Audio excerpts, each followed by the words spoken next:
প্রিয় দেশবাসী, বিজয়ের এই গর্বিত মাসে আপনাদেরকে সালাম ও শুভেচ্ছা। আসসালামু আলাইকুম রহমতুল্লাহ। আশা করি যে যেখানে আছেন, দেশে কিংবা প্রবাসে, সকলেই ভালো আছেন। আমি আজ আপনাদের সামনে একটি গুরুত্বপূর্ণ অঙ্গীকার ব্যক্ত করতে এসেছি। বাংলাদেশ আমাদের প্রিয় জন্মভূমি। এই দেশকে নিয়ে আমরা গর্বিত।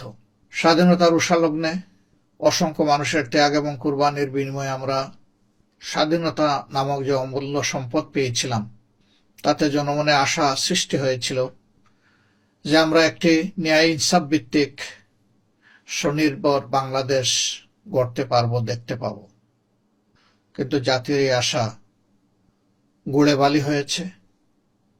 আশা তো পূরণ হয়নি, উল্টো দুর্নীতি এবং দুঃশাসনে গোটা সমাজ ছেয়ে গিয়েছিল, যার কারণে বাংলাদেশ তলাবিহীন জুড়ির দেশ হিসাবে পরিচিতি লাভ করেছিল। সত্যিকার অর্থে স্বাধীনতার পর এখন পর্যন্ত দেশ একটি কাঙ্ক্ষিত মানের গণতান্ত্রিক পরিবেশ পায়নি। বিশেষ করে 2009 থেকে 24-এর 5 আগস্ট পর্যন্ত যারা ক্ষমতায় ছিলেন, তারা দেশবাসীকে মানুষ হিসেবে গণ্য করেননি। তারা এই দেশকে তাদের মালিকানার একচ্ছত্র সম্পদ হিসাবে তারা বিবেচনা করে দেশবাসীর উপর ইচ্ছামতো তাণ্ডব চালিয়েছে। রাষ্ট্রীয় পৃষ্ঠপোষকতায়, সরকারি নির্দেশনা এবং পরিকল্পনায় বাংলাদেশের শক্তিশালী অনেকগুলা ব্যাংককে দেউলিয়া করা হয়েছে, লুণ্ঠন করা হয়েছে। এর সরাসরি বেনিফিশিয়ারি হয়েছে সরকার প্রধান থেকে শুরু করে সরকারের সাথে আষ্টে পৃষ্ঠে যারা সম্পর্কিত ছিল তারা। বাংলাদেশে প্রতি বৎসর বাংলাদেশ থেকে $16 বিলিয়ন বিদেশে পাচার হয়েছে। সম্মানিত ভাই ও বোনেরা, আমরা বসে বসে এই দৃশ্য দেখতে পারি না। একটি দায়িত্বশীল সংগঠন হিসেবে বাংলাদেশ জামাত ইসলামী 5 আগস্ট পরবর্তী বাংলাদেশের নতুন এই অধ্যায়ে অগ্রাধিকার হিসেবে ঘোষণা করেছে যে আমরা একটি দুর্নীতিমুক্ত সমাজ গড়তে চাই এবং দুর্নীতিকে আমরা আজ থেকে লাল কার্ড দেখাব। আকাশচুম্বী দুর্নীতি মাটিতে নেমে না আসা পর্যন্ত এই লড়াই অব্যাহত থাকবে ইনশাআল্লাহ। আমরা থামব না, কেউ আমাদেরকে থামাতে পারবে না। প্রিয় দেশবাসী, দুর্নীতি দমনে আমাদের সুনির্দিষ্ট পরিকল্পনা রয়েছে। তার অংশবিশেষ আজকে আমি আপনাদের সামনে পেশ করব এবং বিস্তারিতটা আমরা যখন আমাদের নির্বাচনী ইশতেহার ঘোষণা করব, সেই ইশতেহারে আপনারা পেয়ে যাবেন। এই দুর্নীতিকে নির্মূল করার জন্য দুর্নীতির উৎসগুলো আগে চিহ্নিত করতে হবে এবং উৎসগুলো চিহ্নিত করে কতিপয় পদক্ষেপ আমাদেরকে নিতেই হবে। এর মধ্যে প্রথমেই অগ্রাধিকার পাবে স্বাধীন অ্যান্টি করাপশন মনিটরিং সেল গঠন। এই সেলকে পূর্ণ স্বাধীনতা দেওয়া হবে এবং সেলটি হবে সম্পূর্ণভাবে রাজনৈতিক প্রভাবমুক্ত। 2 নম্বরে আমরা যে বিষয়টার উপর গুরুত্ব দিব, এটি হচ্ছে সর্বক্ষেত্রে প্রকিউরমেন্ট এবং গভর্নেন্স। এই দুইটা যখন নিশ্চিত করা হবে, তখন টেন্ডারকে কেন্দ্র করে যে সমস্ত অনিয়ম হয়ে থাকে, ম্যানিপুলেশন হয়ে থাকে, সেই রাস্তাটা তখন বন্ধ হয়ে যাবে। এরপরে আমাদের সুনির্দিষ্ট পদক্ষেপ থাকবে রাষ্ট্রীয় সেবার সাথে যারা সম্পৃক্ত এবং আর্থিক ব্যবস্থাপনার সাথে যারা যুক্ত, তাদের সকলের আর্থিক আয় ব্যয়ের বার্ষিক হিসাব বাধ্যতামূলকভাবে জমা দিতে হবে। শুধু তারা নয়, তাদের যারা অধীনস্থ এবং পোষ্য, তাদের ব্যাপারেও প্রয়োজনে অ্যান্টি করাপশন সেল তারা তথ্য সংগ্রহ করবে এবং সেটাকে যাচাই বাছাই করবে। তারপরে আমরা যে বিষয়ে অবশ্যই বিশেষভাবে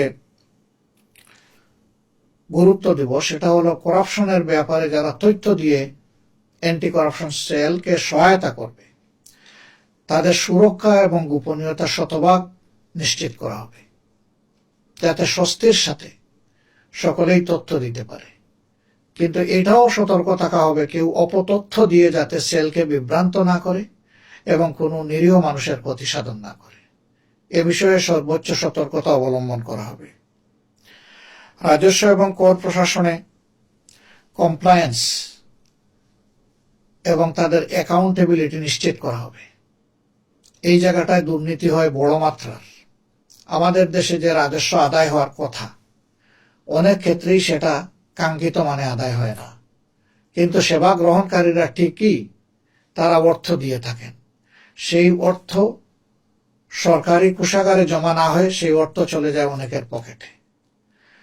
ওই রাস্তার উপরে সার্ভিলেন্স বসানো হবে এবং এই সার্ভিলেন্সকে কেউ এসকেপ করতে পারবে না, সেই ব্যবস্থা আমরা নিশ্চিত করব। ব্যাংকিং এবং আর্থিক খাতে ইন্টিগ্রিটি এবং সুপারভিশনকে স্ট্রং করা হবে। এখানে প্রয়োজনে সেন্ট্রাল ব্যাংক থেকে শুরু করে ব্যাংকিং ব্যবস্থাপনার সর্বপর্যায়ে বড় ধরনের রিসাফেলের প্রয়োজন হতে পারে। দেশের স্বার্থে যা দরকার সে উদ্যোগ সরকারকে নিতেই হবে। উচ্চমূল্য কেন্দ্রিক যে সমস্ত প্রকল্প, যেগুলোকে আমরা সাধারণত মেগা প্রকল্প বলে থাকি, সেই প্রকল্পগুলোতে তার প্রকল্প গ্রহণ থেকে শুরু করে সকল পর্যায়ে টেন্ডার থেকে শুরু করে শতভাগ স্বচ্ছতা নিশ্চিত করা হবে এবং বাংলাদেশ সহ আশেপাশের দেশগুলোতে এই ধরনের প্রকল্প বাস্তবায়নে যে নীতিমালা অনুসরণ করা হয় এবং যে মূল্য নির্ধারণ করা হয়, সরকারের দায়িত্ব হবে সেটার দিকে খেয়াল রেখে যথাযথ মান সংরক্ষণ করে জনগণের টাকার সর্বোচ্চ সদ্ব্যবহার নিশ্চিত করা। এটা মনে রাখতে হবে, সকল উন্নয়ন সাধারণত সাধিত হয়ে থাকে জনগণের কাছ থেকে পাওয়া রেভিনিউ এবং বিদেশ থেকে আনা ঋণের উপরে। আর এই দুইটাতেই দেশের প্রত্যেকটা মানুষ অংশগ্রহণ করে থাকে এবং দায় নিয়ে থাকে। সুতরাং আর্থিক খাত মানে এটি নয় যে সরকার কিছু আয় উৎপাদন করেছে আর সেখান থেকে জনগণকে সেবা দিচ্ছে। সরকার কোনো আয় উৎপাদন করে না, জনগণই আয় উৎপাদনের অংশীদার। সুতরাং জনগণের এই আমানত নিয়ে ভবিষ্যতে আর কেউ যাতে কোনো ধরনের অপকর্মে লিপ্ত হতে না পারে, সেই রাস্তা বন্ধ করে দেওয়া হবে ইনশাল্লাহ। এই ক্ষেত্রে দুটা জিনিসকে নিশ্চিত করতেই হবে। একটা হচ্ছে সামাজিক স্বচ্ছতা এবং সর্বপর্যায়ে নৈতিকতার উচ্চ মানদণ্ড নিশ্চিত করা। আর যে বিষয়গুলো আমি বললাম, বাস্তবে যদি এটাকে রূপ দিতে হয় তাহলে একটি স্বাধীন বিচার ব্যবস্থা আমাদের জন্য একান্ত অপরিহার্য। সুতরাং বিচার ব্যবস্থাকেও আমরা চাই যে এটা সম্পূর্ণ স্বাধীন হোক, সম্পূর্ণ রাজনৈতিক এবং নির্বাহী প্রভাব মুক্ত হোক। আবার সেই বিচার ব্যবস্থায় যারা বিচারকের সম্মানিত আসনে বসবেন তারাও যাতে কোনো ধরনের অপকর্মে লিপ্ত হতে না পারেন, ওই জায়গায় অ্যাকাউন্টেবিলিটি নিশ্চিত করা হবে অন্য কাউন্সিলের মাধ্যমে। এইভাবে রাষ্ট্রে চেক অ্যান্ড ব্যালেন্স করে আমরা যদি দৃঢ়তার সাথে সামনে এগিয়ে যেতে পারি, আমরা বিশ্বাস করি আজ হোক কাল হোক দুর্নীতি মাটিতে নেমে আসবে আর আকাশে থাকবে না।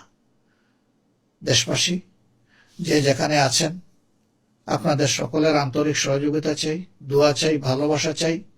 এই কাজে আপনাদের অংশগ্রহণ এবং পরামর্শও চাই।